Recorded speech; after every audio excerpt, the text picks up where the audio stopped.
Ladies and gentlemen, welcome again to Ibrahim Traoré's era. Today's story is more than politics. It's a warning, a challenge, and a bold statement of African pride in the face of foreign arrogance.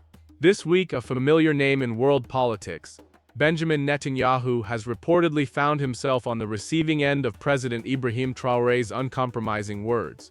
And at the heart of it all is something that has become the lifeblood of Burkina Faso's independence: its land and natural wealth.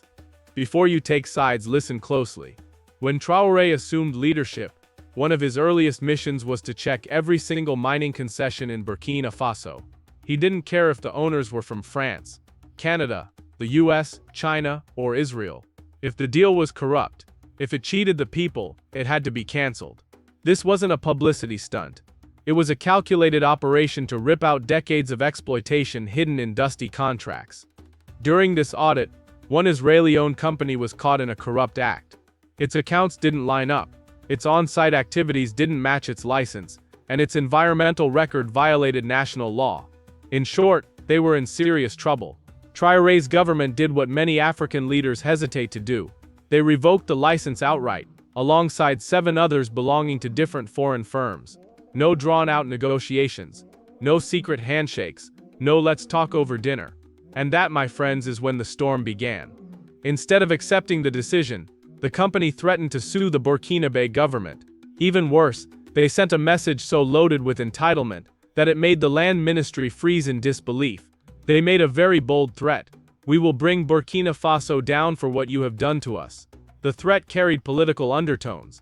They hinted that, as an Israeli company with ties to Netanyahu, and through him to Donald Trump, the US had been lenient toward Burkina Faso regarding new tariffs, that removing their license wasn't just targeting a company, but challenging Israel's prime minister, and by extension the American president. In essence, they basically told Traoré, "We were your shield. We protected you from Trump's tariffs. Cross us, and you cross our powerful allies." But here's the problem. Ibrahim Traoré is not a man who bends under pressure. According to insiders, his response was sharp and fearless. "Tell Netanyahu that Burkina Faso is a sovereign nation. He or anyone else cannot dictate to us. If he wishes, he can tell Trump to raise tariffs. We will not change our position."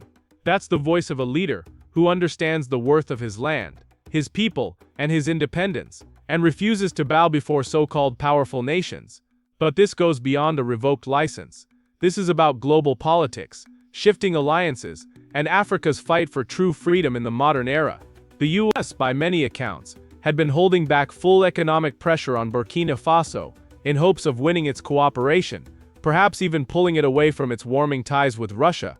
But Traoré and his team have already chosen a different course.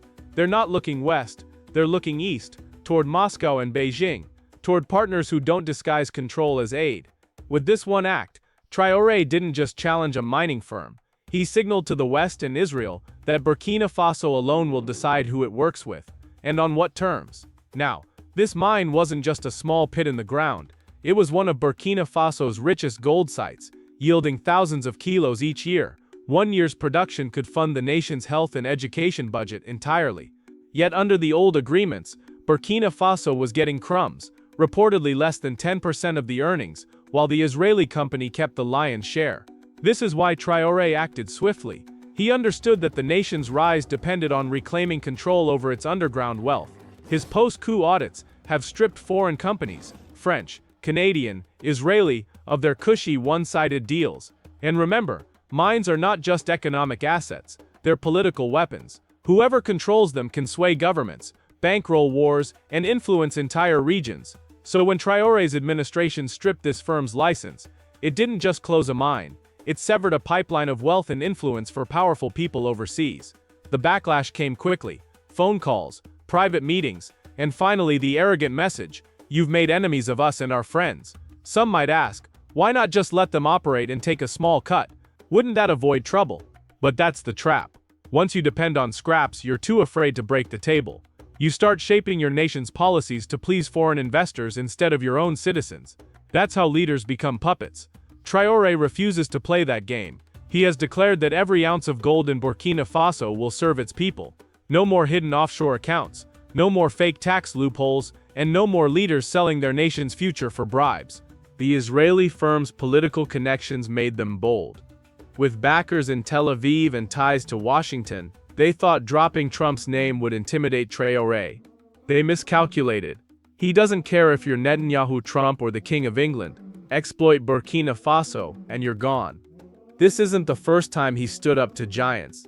He's faced down France, challenged the African Union, and now he's pushing back against one of the most formidable political alliances on Earth. The question is, if this conflict deepens, will it remain political and economic, or could it slide into more dangerous territory? History reminds us what happens to African leaders who resist too much. Lumumba, Sankara, Gaddafi. Whispers in Ouagadougou suggest Washington had been gentle on Burkina Faso's tariffs precisely because of this Israeli link, believing they had a back channel into Traoré's decisions. His defiance slammed that door shut. This is why the West is uneasy. Traoré isn't just shutting down mines, he's shutting down channels of influence, and history shows that when those channels close, powerful forces push harder. From Lumumba's refusal to play the West's game, to Sankara's fight against IMF control, to Gaddafi's gold-backed currency plan, Africa's defiant leaders have paid the ultimate price. Yet here stands Traoré, young, resolute, and ready. He's strengthening the economy with trade routes to partners beyond Western reach. He's fortifying the military with Russian training in cyber defense, counterintelligence, and sabotage prevention. And most importantly, he has the unwavering loyalty of his people, a shield more powerful than any foreign ally. By confronting Netanyahu's alleged backers, Traoré is sending a global message. The era of backroom deals and foreign control is ending. This moment is unforgettable, not just because of what Traoré said, but because of what it represents. The story of a West African nation that's had enough of being dictated to, enough of watching its leaders bought or removed. In a short time, Traoré has made Burkina Faso a living example of sovereignty in motion. The mining dispute was just the spark. What it set ablaze is a larger fire, a challenge to a global order that treats Africa as a bargaining chip. And each time Traoré stands tall, he inspires millions across the continent to join him in that defiance. His enemies thought threats would make him yield. Instead, they made him stronger. They believed isolation would weaken him. Instead, he's building alliances with Russia, with revolutionary neighbors, and with his own people, united like never before. And for Netanyahu, Traoré's warning was not just aimed at him. It was for every leader who still sees Africa as a land to exploit, every company that treats African soil as profit margins, and every government that uses aid and debt as chains. If history remembers Ibrahim Traoré, it will be for more than his policies. It will be for his refusal to blink when giants tried to stare him down, for showing that Africa's voice is its own, and that sovereignty is not just a dream, but a decision worth defending.